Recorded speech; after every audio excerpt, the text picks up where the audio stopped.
The Unconventional Therapist's Guide to Nothing.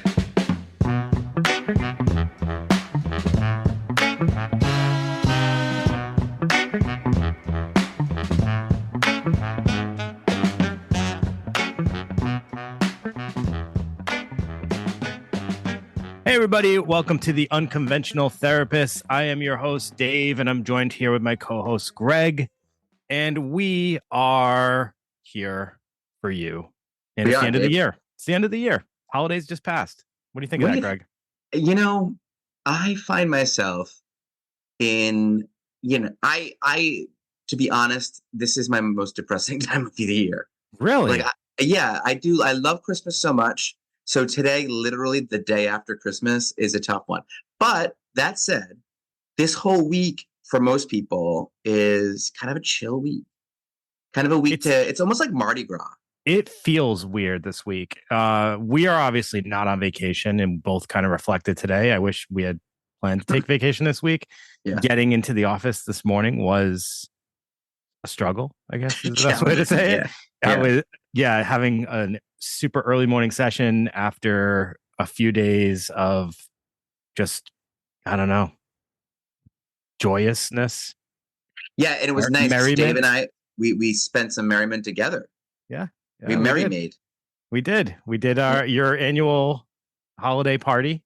Yeah, got to partake again with Greg's family, and that's always a good time. Dave, you're becoming part of the family, I guess, which is nice. You know, I feel embraced. But how do you feel about this time of year, though? Because I think people, I don't know if it's just me, but there's also this element of gluttonous sort of, this is the last week where you can kind of indulge in all the foods and the leftovers and kind of do whatever you want, because January 1st, you turn things around. I never really thought about it that much, to be honest with you. Now, actually, that you're asking me this question, this is probably the most thought I've ever put into how I feel about the week in between Christmas and New Year's. I automatically, in my mind, go straight to, oh, New Year's is coming up this Friday, because I kind of always liked New Year's Eve, I guess. But yeah, I can kind of see what you're saying. This year feels a little different for me because I had a nice Christmas. There was a lot of things going on. I had a few places and things that we did. So I feel like I really enjoyed Christmas, and now I'm kind of like, oh, it's over. Yeah, I'm looking at my Christmas tree and I'm saying, what are you still doing here? You know, it's that feeling. I think mine's going to stay up all January. Oh, yeah. I know. That was a lot of work. I like the idea of like, hey, look, now we're preparing for next Christmas or Halloween or however you want to do it. Like, you always keep something out in front of. That's what I learn about Christmas time. Like, the most important lesson I always take from Christmas is the day itself isn't exactly the payoff that we all think. So it's not about the goals that you reach. It's about the time on your, like, the journey is better than the destination. The time that you're working towards that goal. Right. Adler, which happens to be one of our most popular episodes of the year, which I wouldn't have guessed. Insane that is one of, I mean, and we wanted to do that for selfish reasons only. Yeah. We both kind of were like, oh, I'd like to delve a little bit more into Adler. Adlerian theory was always one that I found to be interesting, thinking about sibling, birth order, all that stuff. Never did I think that would be a popular topic for other people. But as we mentioned, one of the previous episodes, we are getting a good amount of college and grad student listeners. So I think that they are probably also learning about some of these topics and actively listening as they're learning, which is awesome. But yeah, Adler being one of our top episodes of the year. And then the other one, Greg, you had told me before we started recording, was cognitive behavioral therapy. Which I think makes sense. It's actually quite useful. Like that episode and the panic attacks episode. And of course, anxiety and depression will always be useful. But I think those are the two most popular episodes of the year. But do you have any episodes that kind of stick out to you that you want people to dig into a little bit more? Yes. Where do I start? So let me start from the beginning of our catalog of 2023. No, I actually, there was a ton that I looked back just now and I was like, wow, I really enjoyed that one. I enjoyed that one. Obviously, this is a give me. The Universal Monsters one was near and dear to me. So I enjoyed doing that one. Was it my favorite though? I don't know. I don't know if that was my favorite. I definitely enjoyed so many of them. I guess the ones that would be the most notable to me would be the ones that I kind of went off the deep end with. Like every now and then there's a topic and I just find myself getting lost in that topic for the period of time I'm doing research. Ouija boards. I definitely went pretty heavy on Ouija boards. You never looked back. You're still in. Never looked back. I'm up to 8 or 9 right now. The Dracula killer one I got pretty wrapped up in. Jim Jones and the Jonestown cult was one that I was pretty lost in for a bit. I got pretty sucked into that topic. And yeah, I don't know. There's just been so many. I really liked the Tulsa Race Massacre one that we did in February. So many. Menendez Brothers. I really love like our true crime episodes. I do find those super fascinating. I kind of like the Pied Piper too, though. Pied Piper was interesting. I don't know why, but it was. I see down that like literary trail. That's the kind of the ones that spoke to me a little bit. Like the Fall of Man. We got into Milton, and we got into Camus, and I also like the Peter Pan syndrome and the Dorian Gray syndrome. Yep, That one was really fun for me. Hidden Women. Yep. Frankel, I liked a lot. But Dr. Jekyll and Mr. Hyde. Dr. Jekyll and Mr. Hyde was really fun, and so was Panic Attacks. Not everyone thinks panic attacks are fun. I don't think anyone's ever said that before. Yeah. That episode, because whenever we have people kind of reach out and be like, hey, this episode helped me, that just kind of automatically makes it fun for me. Absolutely. And we've had that with us. Yeah. So I mean, it's hard for me to say just one, I guess. But we said many. We did say many, and there's many that I feel like I'm leaving out. I even feel bad that I'm leaving some out. I feel like I'm not mentioning one babies. One of my kids is like offended over somewhere. Yeah, the Ken and Barbie syndrome. Yeah, Ken and Barbie Killer one I really enjoyed. That was a lot of fun. Dark one. You like the darkies, huh? I do like those true crime ones. I do, and the cult ones, obviously. Cults are my jam. I think your favorite episode of all time would have to be Heaven's Gate. Yes. I had some friends over yesterday, and I literally was like telling them how much I got wrapped up in Heaven's Gate for a while when we did. I was like, I actually met a Heaven's Gate person. Like that's how invested I was. Yeah, I was worried. Was a lot of fun. That was a troublesome time for me. I was like, I think they've got Dave. They've recruited him. Greg, before we go into our episode, I want to discuss one more thing. Okay. So our episode today is obviously about New Year's Eve, the New Year. It's a New Year's event. So kind of keeping with that theme, like last year we did the Mayan calendar. So that whole idea of something big happening. But another big thing that happens obviously around this time of the year is people make New Year's resolutions, right? Yeah. I heard an interesting variation of that that's in Japan. And are you familiar with the Daruma doll? No, please enlighten me. All right. I brought one into the office. You haven't seen it. It's on my desk in my new room because we don't share an office anymore. So it's this little paper mache, I guess, doll. And it's got a face with 2 blank eyes. And when you take this doll, you make a wish or you set a goal for yourself. And you then, after you do that, you fill in a pupil of one of the eyes. And the goal is for that goal or that wish to come true.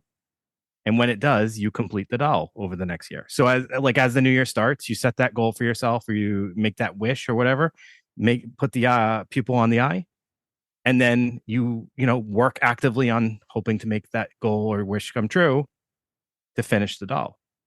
Now, I like that. It's like a way to hold yourself accountable. Yes. And then here's the thing that I love about this. If it doesn't come true and your doll is not complete by the end of that following year, what do you think they do? Set it on fire. Yeah, throw it away. Right in the trash. No. It carries over into the next year. So it's about persistence. It's about not giving up. Just because you didn't accomplish something that you were hoping to accomplish doesn't mean that goal's over. And I think that's something we all forget. That's why New Year's resolution is such bullshit. Because people, when they mess up on it, they quit, right? It's that all or nothing thinking that we've talked about in previous episodes. It's that idea that like, I have to be perfect in this. And what they have really, taken on is that idea that we don't have to be perfect. And just because something doesn't have happened for us within this set period of time of a calendar that was, we're told that we're supposed to follow, just because it didn't happen during that period of time doesn't mean it can never happen. Yeah, I like that. I also have one critique. It's sometimes that goal belongs in the trash. And maybe you take a few steps towards that goal or that job or that thing you think you want. And you find out along the way that that actually isn't the right thing for you at all. But in the process of it, of pursuing this goal, you found out a different goal. And now you're working towards that.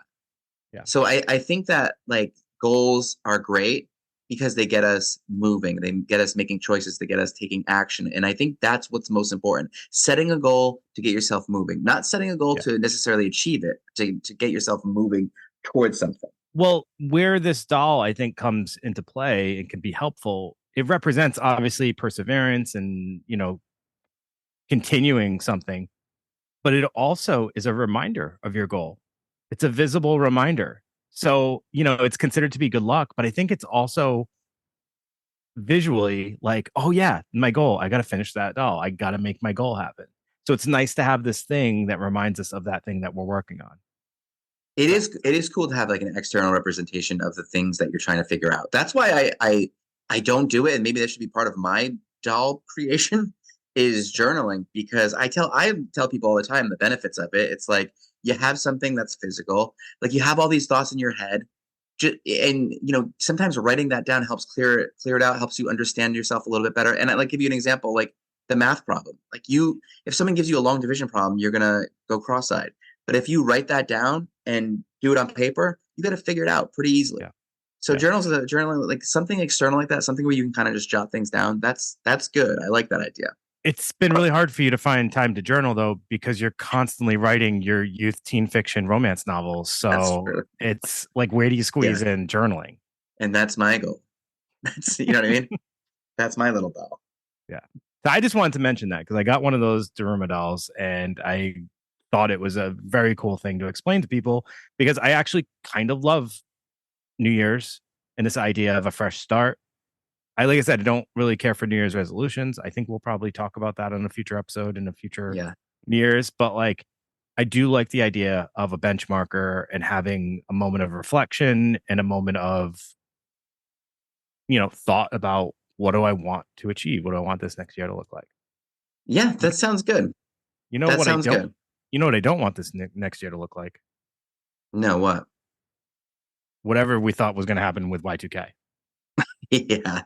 Yeah, Y2K. Now some of our listeners aren't even going to be old enough to remember this. But like you mentioned before, the Mayan calendar and the Book of Revelations, whenever we're talking about something coming to an end, it creates, I think, a lot of anxiety, right? We worry about these scenarios and beliefs that potentially don't exist at all. You throw in the world millennium, we're at the end of a millennia. It's got this cryptic end of times feeling. And all of this is going into this apocalypse that never was, the thing that we called the Y2K bug or the Y2K Bug, virus. the year 2000 problem, the Y2K scare. Just there was so many. The Millennium Bug, Millennium Falcon, and whatever. There's like there's like 50 names for this thing. And Greg, let me ask you, if before you did your research, Mhm. if I asked you, dude, what was Y2K all about? We were both very alive during Y2K. We were both, We were very alive. we were older teens, right? Hmm. Like 19, around there somewhere. What would you have said it was about? Would you have known? I did know.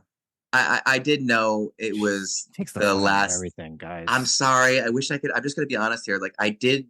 So I didn't know. I knew all about that. I love computers. I'm Greg. Well, no, I don't love computers, and that's the thing. Like I never really understood the danger though. Like I got it. I got this idea that it's like this flaw, and I won't get into exactly what it was because I'm sure you'll let us know. But the it was only a 2-digit year. That was the problem, right? And then when it turned to the year 2000, like the computers were going to be super confused and planes would start falling out of the sky, right? That's kind of like what we were thinking. I couldn't really connect at the time why the computers messing up was going to bring in the end of the world. Like, what's the connection there? It would have been way cooler if you asked me instead of me asking you, because I would have said, even though I was, old enough to understand all this stuff, I literally had no idea. It just Yeah. sounded cool. It sounded kind of scary. Like Y2K sounds awesome. Like that's a very cool name for anything. And then it's like Y2K bug or Y2K scare. It sounded like a freaking tragedy was going to happen, and we were all going to like. I didn't know. I thought they was supposed to be the end of the world. Yeah, I had no it idea. was. I was so dumb. Yeah, I just was in my own bubble, in my own little party circle at that time, and I didn't pay attention. But I knew of it. I was cognizant of it happening, which is why I kind of wanted to do this episode even more, because I really wanted to understand what that was all about. it's funny because one of the main things that people were fearful of is the financial side of it, right? Sure. And I think part of us not understanding it too much is because, if our bank accounts in the year 2000 got wiped to zero, I think that would be pretty close to what they were anyway. I mean, I had a couple hundred in there, dude. Yeah, I was doing all right. It wouldn't have been quote unquote the end of the world if we lost all No, that money. not at all. And like my parents were probably aware of what was going on and what it was all about, but we're not like, I don't know, we weren't like a technologically savvy family at the time. So I don't, I think we had like the world's slowest, desktop computer. We didn't even have a computer. I was like, we're going to be fine. I think if the computers are going to come alive and do whatever they're going to do.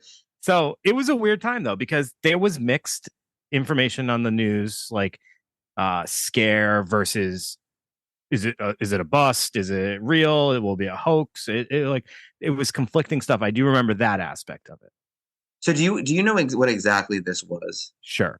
Yes. Okay. So it refers to a potential problem that was expected to happen because from when computer programs were first being written in the 60s through the 80s, the engineers all took the four, like you said, the 4 digits of the year, and they shortened them to just the last 2 digits. So, for example, 1960 would be 60. 60, right? Yeah. But here's the problem. As we get into the new millennium, and it's the year 2000, that would be represented by 00. Well, guess what also was represented by 00? 1900. Mm-hmm. So the issue was, it was understood that the computers would probably not register that we are now going into the year 2000, and it would revert back to 1900 before the computer was even made, before it even existed. So it would go actually to a time where it wouldn't even recognize that it existed if it had that intellect, if that makes any sense. And so that's the thing. It's like, it was such a strange time because there's this like weird existential problem here. We're saying, is the computer going to know it's the year 2000, or is the computer going to think that it's the year 1900? Right? That conversation that you're having with yourself in, obviously the late 90s is a weird conversation to have. And I think later on we'll talk about this, but to me, this should have been an awakening that we're becoming a little too dependent as a society on the digital world. It's a strange thing. And we can go into at the time what certain things were like they were nervous about that would be impacted the most, because absolutely, there were certain things that in particular that they thought that this would impact. But this was a very strange thing, because it's either that idea that like the computer's going to know to go forward into 2000, or it's going to reset all the way back to 1900. And I think that the general consensus was it's going to reset back to 1900. It's not going to understand moving into the new millennium. And the reason why it was written that way in the first place was a data storage thing. Because, I guess when you're plugging in these numbers, or I'm the last person who should be explaining this, but when you're plugging up these numbers into the computer programming, it takes up a lot of space. So, condensing it to the 2 numbers was all about saving data, like data storage. Yeah, absolutely. There is exponentially more data and computing power in our phone than there was in the computers that sent people to the moon. Yes, if you believe that. You are 100% correct. When I heard the numbers of like gigabytes and all that stuff, like I said, I'm the last person to explain this, but we've advanced so much. And I heard something interesting, and I don't know the validity of this, so I didn't like make it a giant talking point, but I did hear that when the programs were first written, they did this with the assumption that at some point it would be corrected Right. to prevent an issue like this from happening. Well, that I mean, makes sense. I don't have any quotes or any like specific examples of people saying this. So like I said, I didn't want to make a huge talking point, but that would make a ton of sense that like they assumed in the 60s or the 70s or the 80s that this technology would advance, and therefore like this pre-predicted issue would have not been an issue had it been addressed before. The programs were running our banks and our transportation and the power plants and nuclear war systems, weapon systems.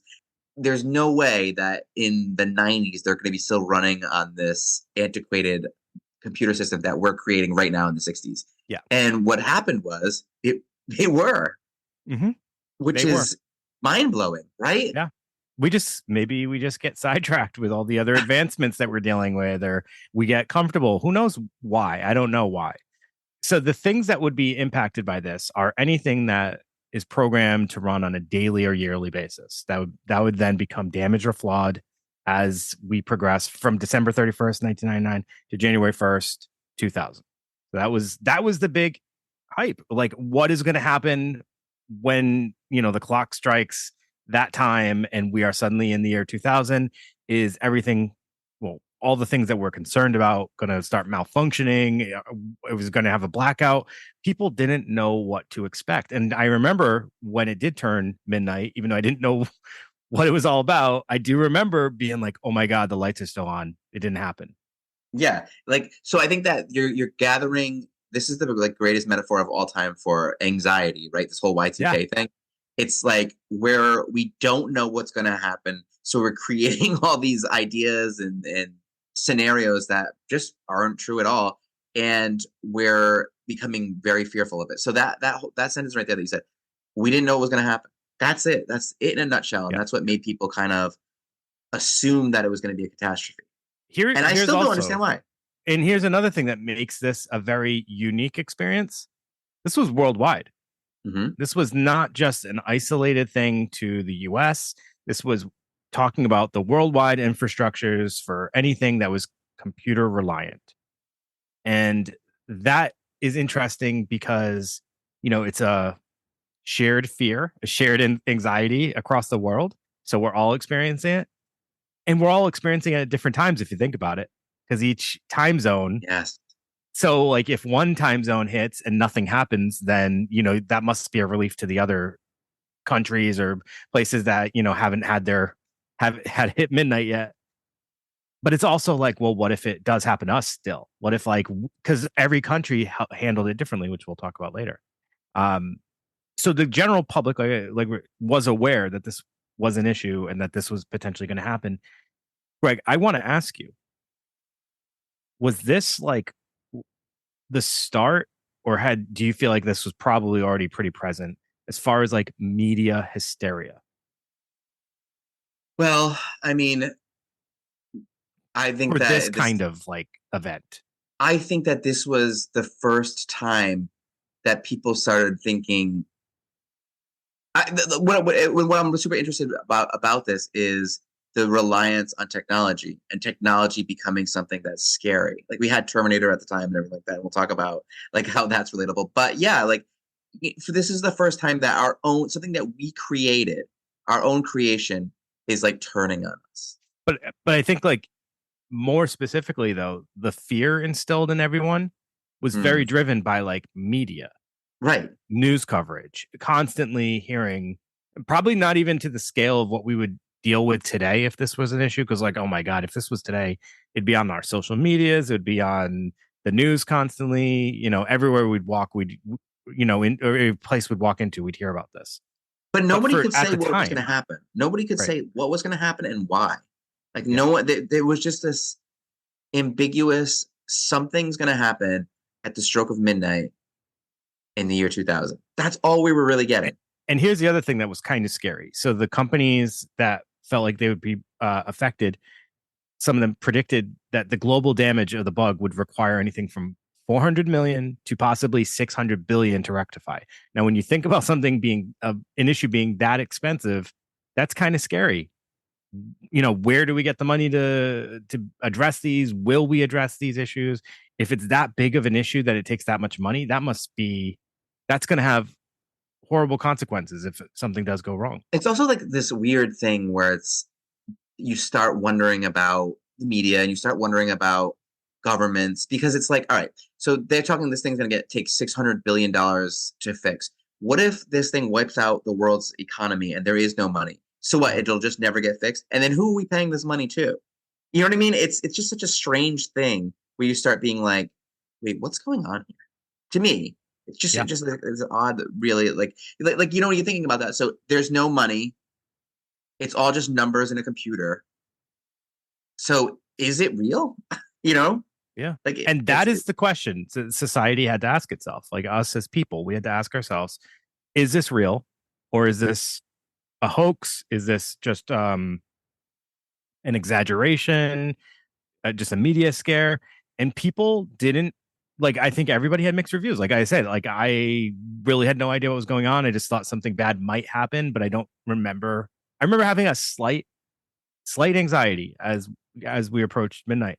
But then there were people that had like a significant response. So people were stocking up on food, on water, firearms, because that's everybody's go-to when spending every dime tough. they had, just Backup, so that backup generators, taking money out of the banks because banks were anticipated to have some issues, and that there was just going to be like this giant computer-induced apocalypse. yeah. Crazy. And that the governments did end up spending hundreds of millions of dollars. And did they save something? Did they prevent it, or So was not nothing ever not gonna all happen? did. The U.S. and the U.K. for sure. They invested a lot of money. I think Australia invested like millions, but other ones such as Italy, Russia, and South Korea spent very little, and they didn't really have any more technological issues than the U.S. or anybody else that spent a lot of money. Yeah, Now, it's like, why is the year so important? That's what I've always had a weird thing about. so here was the fear. There was certain spaces that were like they were fearful of. The first one being banks. Okay. So the risk with banks is with interest rates, those get calculated on a daily basis. And, for anyone not familiar, interest rates are the amount of money a lender, like a bank, charges a customer for a loan. So instead of the interest rate being for one day, the computer would end up calculating a rate of interest for minus almost 100 years. Okay. So that's a pretty big jump from a daily interest rate to a negative 100 on, January 1st or whatever. So there was going to be some potential issues with banks, power plants, and other places like that rely on technology to like kind of monitor safety checks, like water pressure, radiation levels. They were said to be at risk. Not only them, but obviously nearby residents who live near the power plants, because that's obviously radiation that could be devastating. And transportation. So airlines, their flight schedules would be reflecting flights from 1900, which Yeah, I think most of the flights were that was just delayed. birds. They were delayed. Yeah, they were delayed for a few, like however many years. So yeah, a lot of places like that. The other thing that I thought was interesting. So those are like the computer programming issues. There were also potential issues that could be run from computer chips. So that could range from elevators to like temperature control systems in buildings at like medical places and, hotels. I don't know. You would have Whatever. never caught me in an elevator at midnight in the year 2000. I think that thought is hilarious. Someone's riding an elevator in as like New Year's. And they're like, wait, what time is it? Yeah. Oh my God. Get me off of this thing. Yeah, but those were things that were, considered at risk for malfunctioning because they all involve a date, which is crazy to think about. That is causing all this issue. Yeah, no, I think that's all pretty interesting. But to me, that's not what is scary. I think that we're kind of facing down a much more terrifying dilemma when it comes to technology. And like I mentioned early on, I really do believe that we should have woken up at that moment and Are said, you saying you don't think we were woke enough? we weren't quite woke enough at all. Are we woke You know, enough now, Greg? now I might say people are too woke, You would. but You I would say would, that, yes. wouldn't you? So, That was Greg that said that, not Dave. yeah. So we did have a chance here to say this is too much. And now instead of turning it around and saying, hey, look, we're a little too dependent on computers here. Maybe we need to kind of write something down or even change our approach. Now computers are, I don't know, like intelligent on their own. Yeah. You know, and that's scary.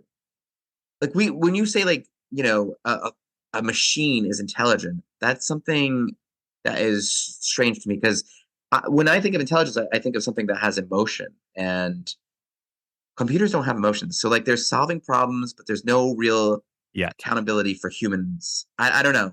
And also, Dave, like we are. What's scary here? I think the real problem is like we're addicted to technology, right?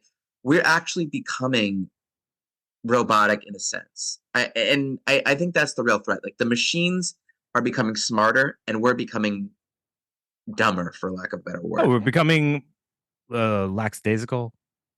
Well, think about it like this. You got your phone in your pocket, right? If I'm like, hey Dave, what's that? Who's that you know, psychologist, or who's that actor in that whatever movie? Like, how long are we gonna deal with that until one of us is in their phone Googling, right? The distress tolerance for the unknown is completely gone. Like we go to this chat GPT and we can get No, any answer we just want. you. Just you. Now, I don't do it because like where is that truth? So that's the truth, but like where is that coming from?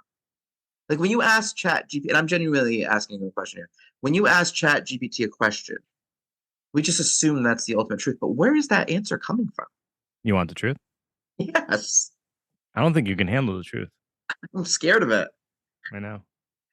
Like, is it just like who is it? Like, why? It's remember how many episodes did we talk about? It's Moses behind a keyboard. You know what? It's funny that you say that because you're making me think. You're making me think back to all those episodes where we talked about what was the point, what was Paradise Lost trying to teach us? What were the urban legends and ghost stories? What are all these things trying to do? They're trying to control us.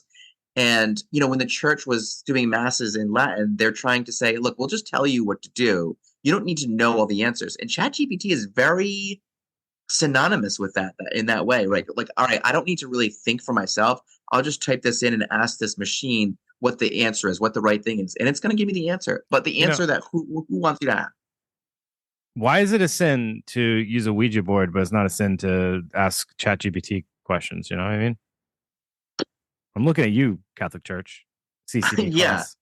right. Now, well, I mean, I think like you actually get answers from ChatGPT. You can just get some weird stuff that's in your subconscious, David.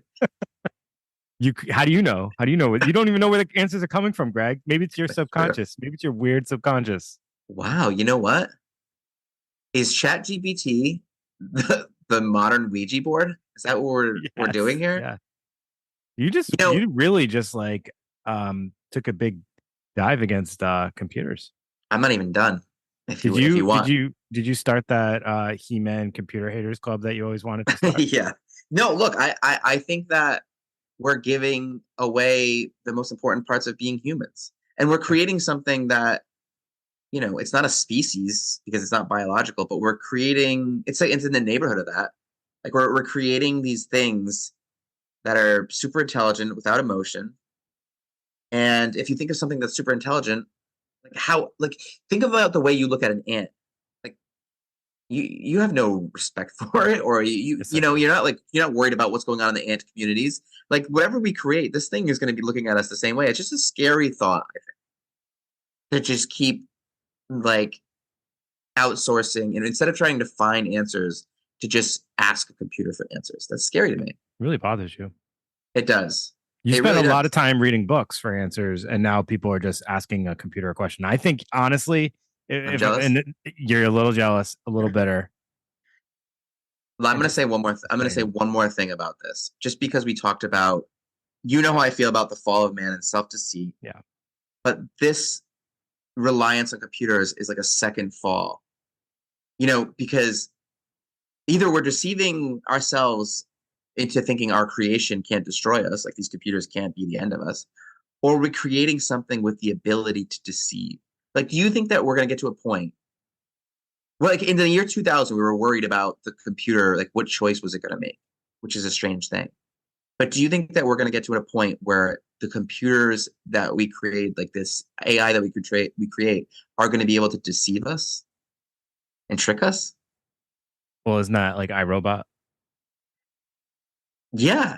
Oh no, I don't know. Like I did see iRobot, but it was a long time ago. Is that like the Well, I premise? mean, the robots become so savvy that they are able to deceive, like, kind of just come off as safe until they're no longer safe and they feel they can attack and then they take over Yeah, but like why?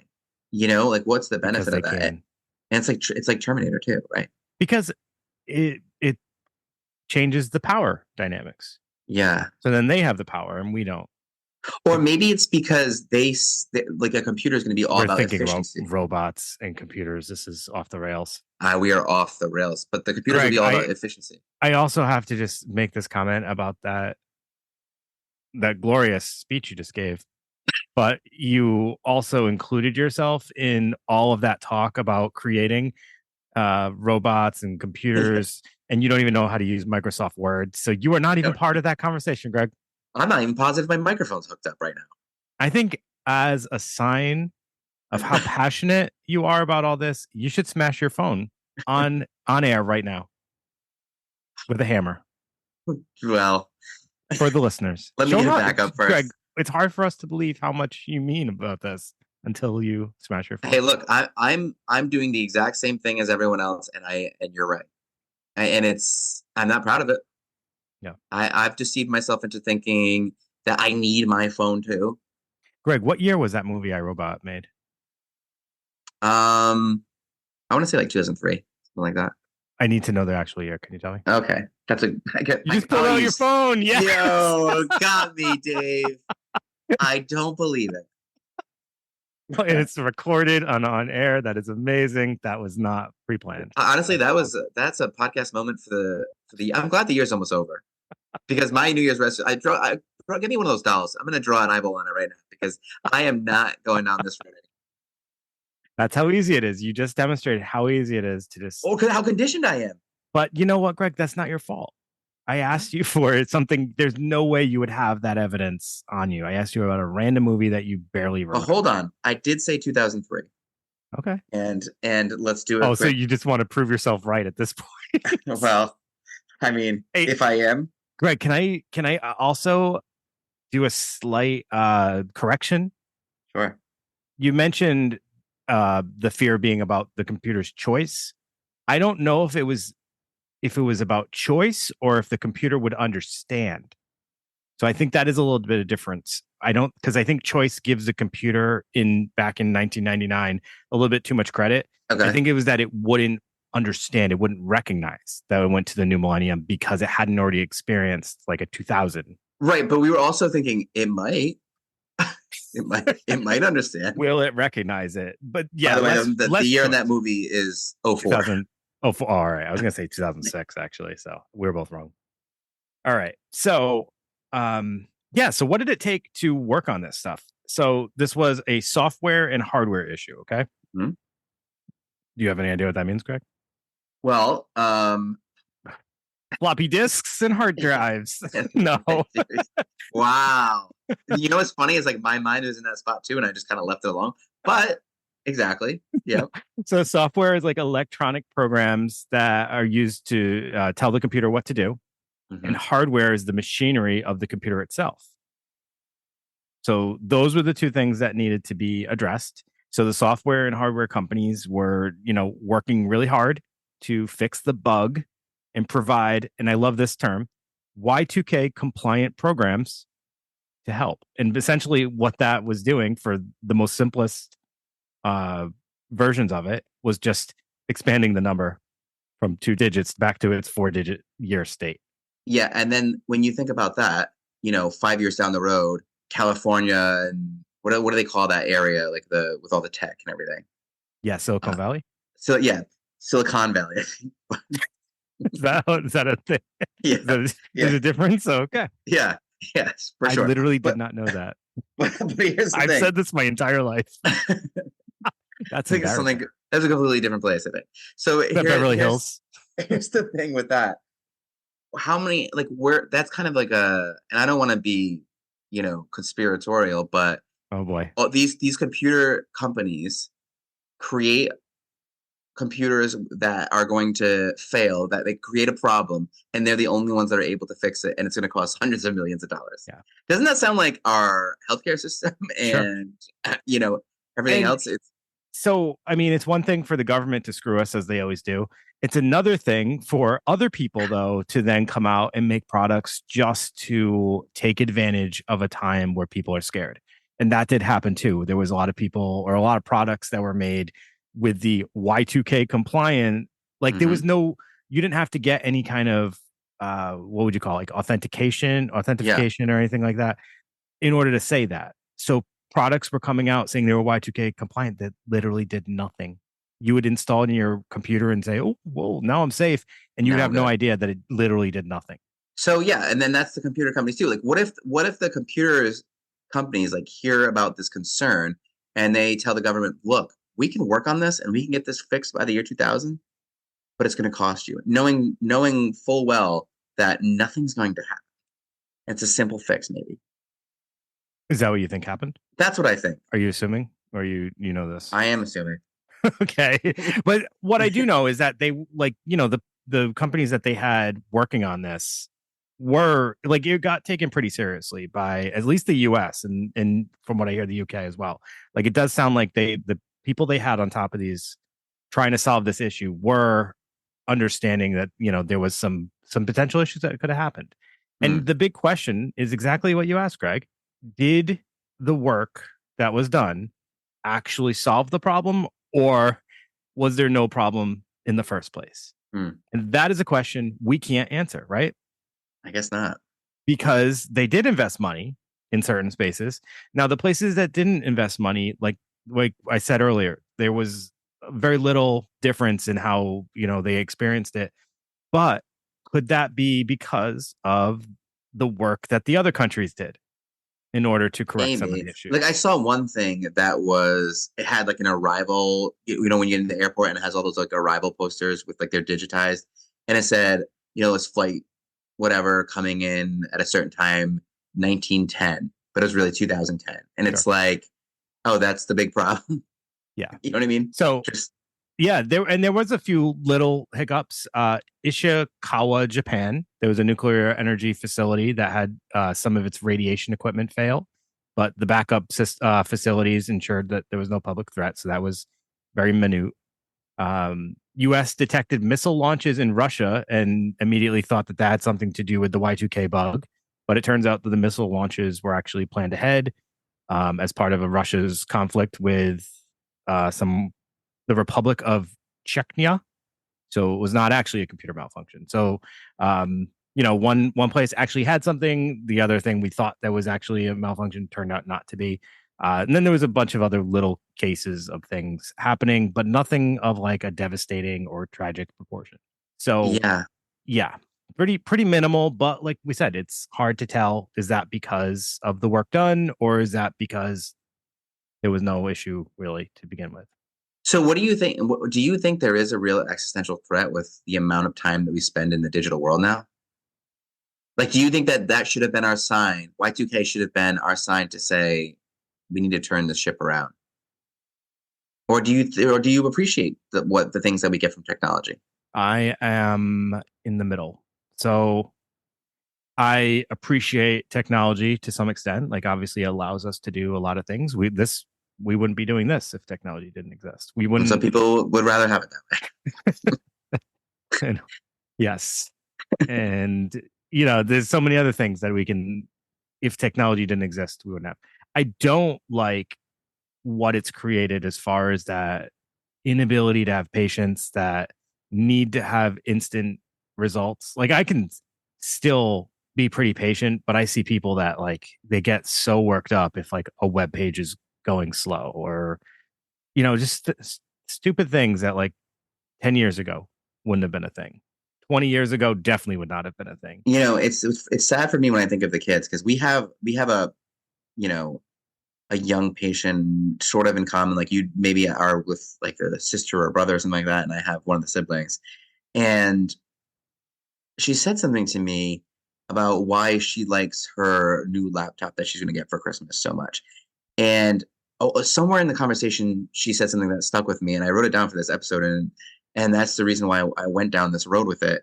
Is she said you don't need to know anything anymore, and it's like so profound. And I was like, this kid just kind of explained the whole digital problem in one sentence, and that's the huge threat here. We're losing our ability to think for ourselves. That's not good.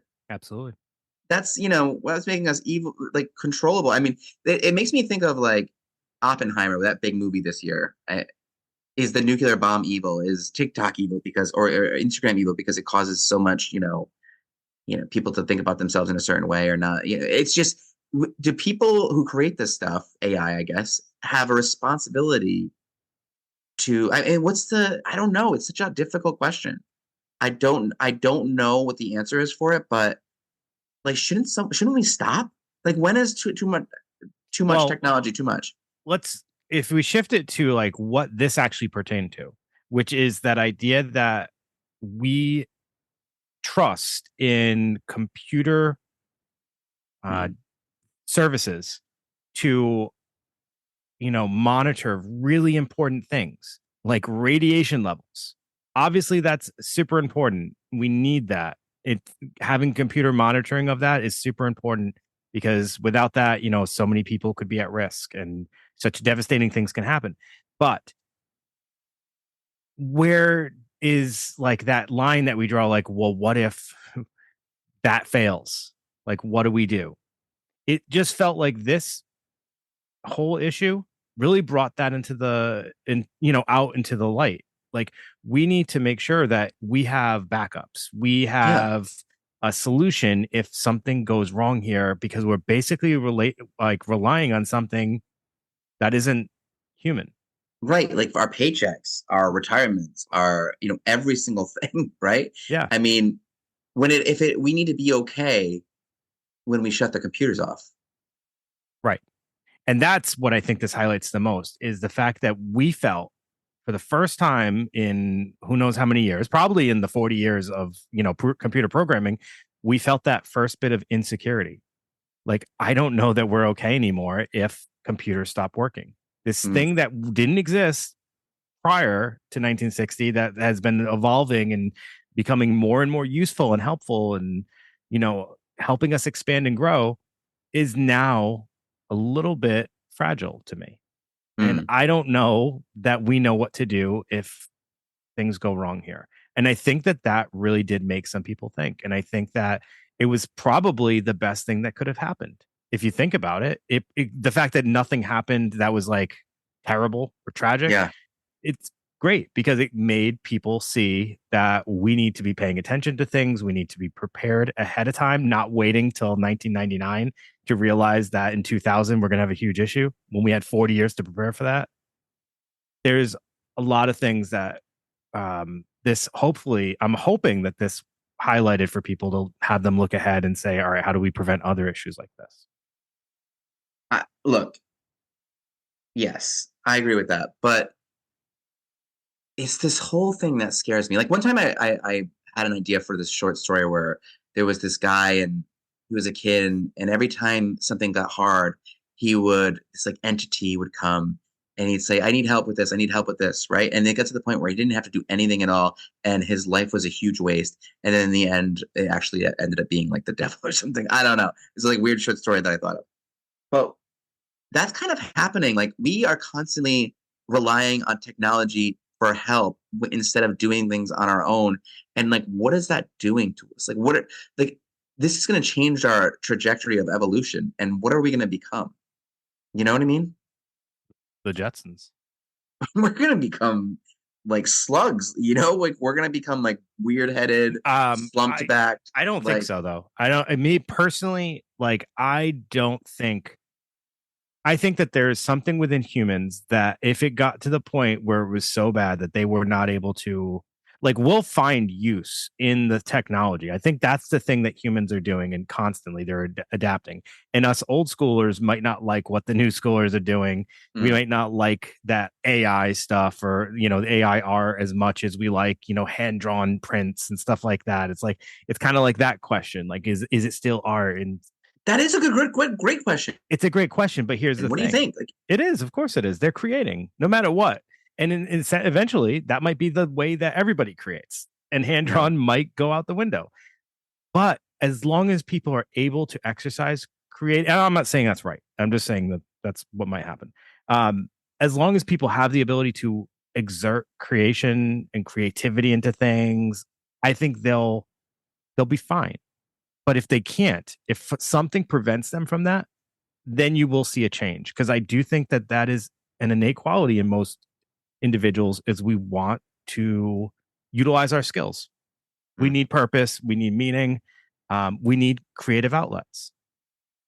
If that doesn't happen, then the world will be this depressed place, and we can only hope that Well, someone will step up and say, like, well, we need to change the way things are. This is going in the wrong direction.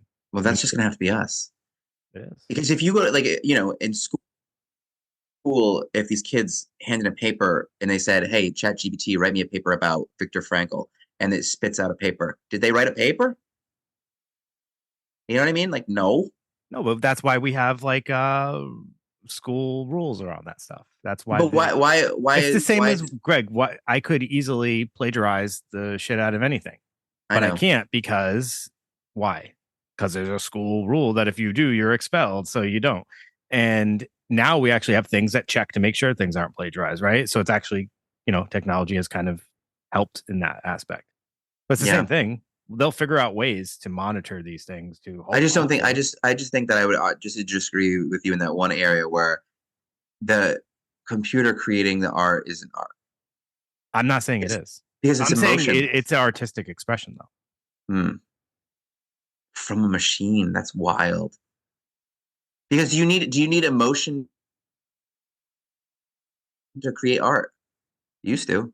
Yeah, Used to be what art is. but not all. There's some artists out there that make stuff that does not connect with them. They just make it because they know it's going to be all right. So there was. Have you ever seen the documentary? What the hell is it? Damn it! It's about. Google it. It starts off. Yeah, exactly. It starts off talking about Banksy, the street artist, Mhm. and then it goes on to this other artist who totally rips off like Banksy's style, and he takes like all these pop culture, like Elvis with like a machine gun or something like that, and it's like, Mhm. and he's just making art based on stuff that like he had no connection to it. He just liked the style of other artists that he saw, and he was making these things because he saw like the popularity they were getting, and that became his art. He had no connection to it. Is it still art though? He was creating stuff. He was creating things that people were like responding to. Other artists were trashing it, but it was still art, right? Yeah, because it had emotion, envy, greed. I don't know. You're Right? I mean, you're I am reaching. reaching. I'm reaching. Hey, look, it's been a long day, Dave. It's been a long year. Okay. So And I think yeah, I mean, so yeah, there's a lot of different dilemmas and questions, but so some of the takeaways from this are, yes, we do have to be open-eyed to the issues that involving technology so heavily into our society present, right? That's Mhm. that's a big issue. Also, manipulation, how people take advantage of other people in times of crisis. We barely talked about that, but I did mention how like people were coming up with these Y2K compliant programs. Like that's a thing that happens when society becomes scared. There's always these people that have come out of the woodwork and take advantage of people's Yep, fear. opportunists. Sure. Yeah, exactly. And they target certain people, the vulnerable. So that might be the people who know nothing about computers. It might be the elderly. You're looking right at me Yeah. for both of those. So like that's a thing that comes out. And why do they do that? Because they're bad people, Craig. They're not good Yeah, people. we don't know why. Yeah. So like these are some of the big highlights of Y2K. And then the ongoing thing that people talk about. Was it a hoax? Was it, this flop, this built up thing that just didn't happen? I'm asking I you, think, Greg. I think that, yeah, that's what I think. I think it was a hoax. I think that it was a concern, a real concern. And I think those people that you're describing as manipulators, opportunists, saw an opportunity to say, you know what? We have the credentials. If we understand that this isn't a thing, but we can create it, make it be a thing, and make a ton of money off it. And I think one day that'll be revealed, and it'll be a crazy, awesome movie like The Big Short. Okay. That's what I sort of think it wasn't a hoax, that it was a Okay. real potential danger, but because of attention that was drawn to it. Like there was this one individual in particular who was going on news show and news show and news show, and he's credited a lot with like creating the stir that really got the government to look at this as an issue and start to address the issue. So Mhm. I do think that there was probably some things that could have gone really, really wrong. And I don't think it was a hoax because it was a genuine fear. Like we don't know if everything's going to just malfunction. So that to me just means like, I don't think it was just made up. I think Mhm. people were genuinely afraid. Like these programs aren't made to recognize two double zeros. That's so stupid. I know. Well, we'll have to. Hey, let's poll the community and see what they think. Yeah. Y2K, hoax or not? Exit Through the Gift Shop was the name of the documentary that I was referring to with Banksy and the other artists. If you haven't seen it, you should check it out. Are you a Banksy fan? When years ago, I thought it was pretty cool. Yeah, I was never. I was a Shepherd Fairy guy though. Yeah. Like that's. I still kind of like that stuff. Anyways, that we're way off track. Yeah. Off track betting. Okay, that's a look. All right. So everyone, that's Y2K in a nutshell. Mm-hmm. In an hour-long nutshell. Yep. Greg, what do you want to say to the audience as we part? Just this year has been a year of exponential growth, and we couldn't be more thankful to the people that listen and who reach out, and especially the people who let us know, and with a question or a request or whatever. It just means so much to know that our work has affected you in any way, and it just keeps us going, and we appreciate it. Yeah. Thank you, everyone. As we mentioned most of the time, a few ways you can support. There is a nice supporters page, subscription page that we have shared from Buzzsprout. You can find that in our link somewhere. Yeah. If you want it bad enough, you can find it. We'll share it on the social medias. And also, as always, if you guys can let us know what you're thinking and share a rating and review, we'd greatly appreciate it. We appreciate all the ones that we've received and would love to read them on the show. So please give that a consideration. Other than that, everybody have a safe and pleasant new year. And we look forward to continuing to do this through next year. And maybe even take a break for a couple weeks. We might do that. Might take a break. And during that break, I think we've thought about maybe reissuing some of our older episodes that we really like and maybe giving them a little intro and letting those sit so they can get a little love. Yeah, I think that's a great idea. Yeah, again, some of those overlooked gems that we love so much. Yeah, Stream 3, Final Girl, we liked all that stuff. It's funny, in our the platform gives us like a year-end recap. I'm sure you saw that. Mm-hmm. Like our top 5 episodes are all mental health episodes. Yeah. And I was like, that's so interesting that none of our other like topics that we did peeked into that top 5, like squeezed in there. I mean, it kind of shows that people really seem to connect more or want to listen more when we talk about mental health episodes. But here's the thing about me and Greg. We are stubborn and we refuse to change. Yeah. And I don't want to become just that kind of podcast. I like the variety, and I hope that everybody else can appreciate that too that listens. Because, if you just one thing, it's kind of boring. I think so too. And we always do kind of connect it to mental health in some way, shape, or form. That is kind of the point. That is the whole point. Yeah. So thank you everyone for listening. We will get back to a mental health episode pretty quick. I think so. Next week, actually.